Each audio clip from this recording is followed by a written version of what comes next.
In today's video, I am going to teach you how to integrate Zapier with Wix. This process helps you connect your Wix site with Zapier, so actions that happen on your Wix account can automatically trigger workflows in Zapier. You will be creating what Zapier calls a Zap, which is basically an automated connection between two apps. To get started, go to the Zapier website. On the screen, you should see the main Zapier dashboard or a homepage with options for creating new automations. Take a moment to make sure you are logged into Zapier, or at least that you are ready to proceed with creating a new workflow. Next, click Create. This is where Zapier switches you into the setup area for building a new automation from scratch. If you see multiple choices, focus on the one that leads you toward making a Zap workflow, because that is the feature you need for connecting apps. Then click Zap Workflows. This selection tells Zapier that you want to create an automation that runs based on a trigger and then performs a set of actions. The interface will likely show a step-based flow, and that is exactly what you will follow. After that, click Trigger. The trigger is the starting point of your automation. It is the event that will happen in Wix and then tell Zapier when to begin the workflow.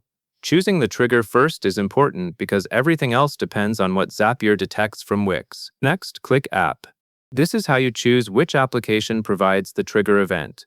Since you are integrating Zapier with Wix, the trigger app should be Wix. Now select Wix. You should see Wix appear in the app list or search results. Selecting Wix confirms that Zapier will look for events that come from your Wix account. If a search box appears, you can use it to find Wix faster, but only if it is available on your screen. After selecting Wix, click Choose an Event.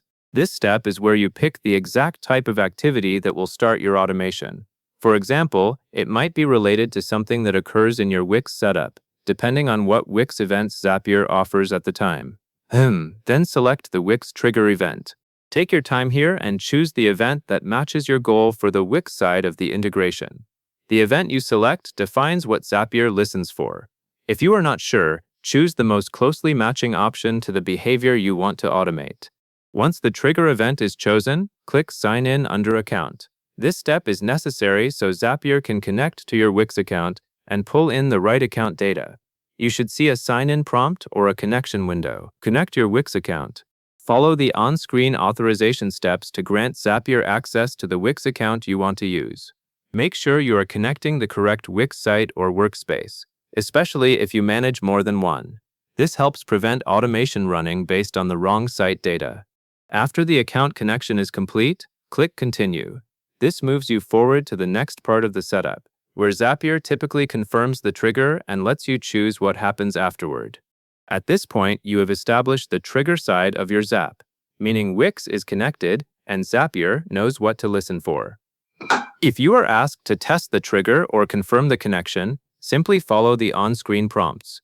This helps Zapier verify that the workflow can detect the event properly. As long as the connection is successful, you will be ready to proceed with the action portion of your Zapier automation that covers everything you need to know. And that is all there is to it.